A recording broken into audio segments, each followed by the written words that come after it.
past few years, cyber policy issues have electrified debate in Latin America. High-profile stories on issues like cybersecurity, surveillance, and net neutrality have become a prominent feature of media across the region.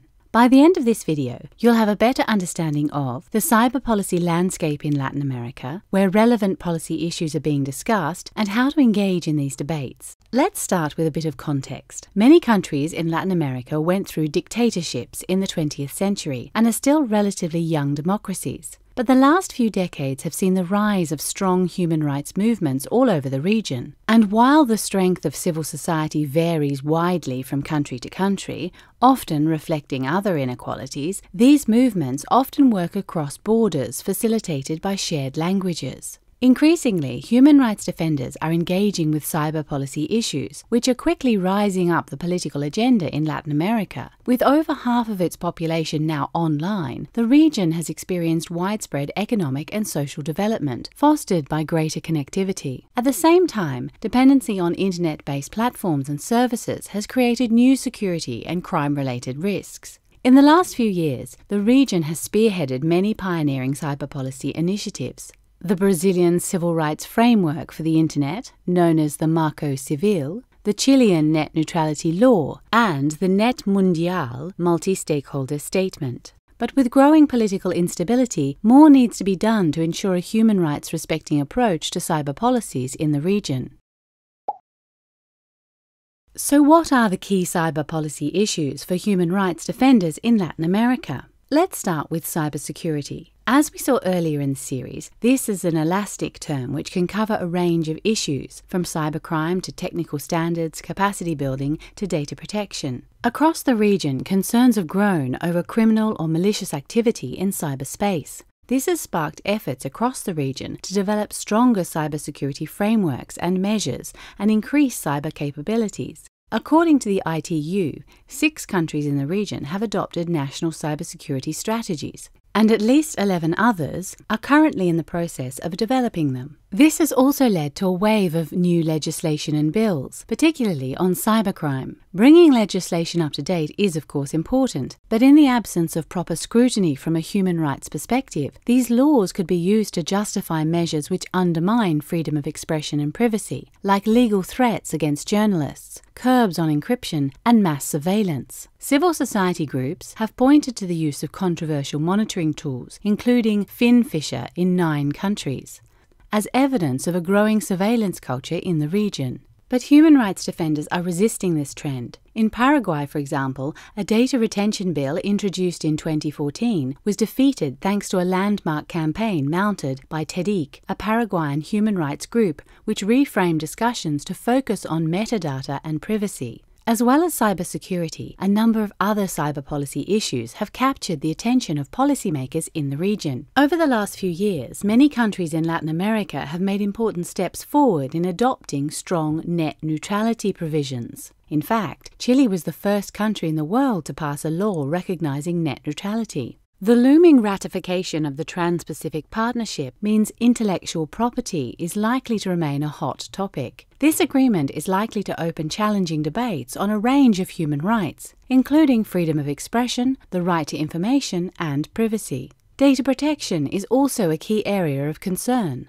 Most countries in the region already have constitutional protections on personal data. Some have also adopted strong data protection laws, while others are in the process of revising theirs or creating new ones. Norms and processes established on these issues, and others like spectrum management and technical standards, can have an indirect impact on cybersecurity and cybercrime and need the scrutiny and attention of human rights defenders. For human rights defenders, the obvious first point of engagement is the national level, where cyber policies, laws and frameworks have the greatest impact. As we've seen in the case of Paraguay, human rights defenders can engage effectively at the legislative level, either by working with legislators or by challenging decisions in national courts. National cybersecurity strategies are another way in. These already exist in several countries in Latin America, but are missing or still in development in others. At the development stage, there are often public consultations, which offer a route for human rights defenders to get involved. But cyber issues don't respect national borders. Addressing them requires coordination at the regional and global level, with the involvement of different stakeholder groups. Today, most regional and sub-regional forums and intergovernmental organizations in Latin America have embraced cyber policy issues as part of their mandates. Of these, the Organization of American States is particularly important. As a regional intergovernmental organization comprising 35 member states, it plays a central role in cybersecurity and cybercrime policy across the Americas. Three main bodies within it deal with these issues. There's REMHA, a legal and judicial cooperation mechanism which brings together prosecutors and justice ministers from across the region. Most issues related to cybercrime are dealt with in this forum. Human rights defenders can engage with its work via think tanks like CEJA or through their national ministries of justice. The Inter-American Committee Against Terrorism is another important OAS body. Its cybersecurity program works to build the capacity of its member states and promote cooperation among computer security incident response teams. And the Inter-American Telecommunication Commission is the forum responsible for telecommunications modernization and coordination across OAS countries. Decisions made here on issues like roaming charges and net neutrality can have a knock-on effect for human rights. Becoming an associate member is prohibitively expensive, but human rights defenders can engage by reaching out to sympathetic civil society and technical actors who are already involved as associate members or observers.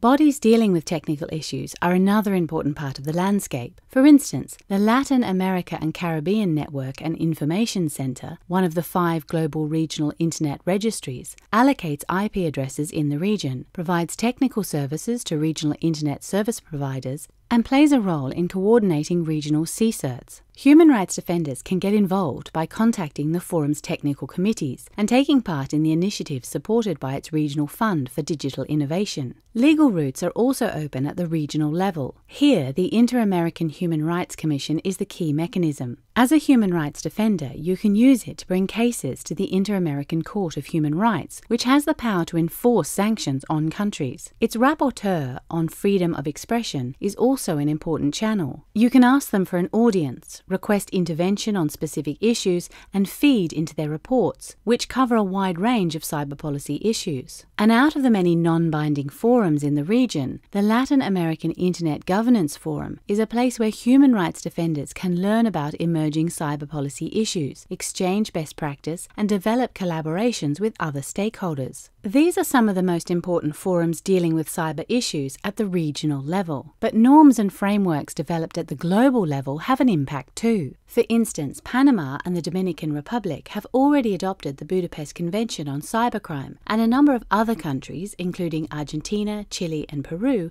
are considering adoption. Once ratified, accession to the convention can significantly shape national legislation. The global normative landscape is important. While not binding in the way that international treaties or national laws are, outcomes of discussions at the UN Group of Governmental Experts, the London Process, or the International Telecommunication Union can have significant implications for regional and national approaches and policies. Because cyber norms are still in the early stages of development, there is room to shape them. However, many of these spaces are intergovernmental and only open to governments. Engaging in them through your country's representatives could be a good starting point. But if you don't have direct access, finding allies who do in the technical community, the private sector, and non-governmental organizations could be a way forward.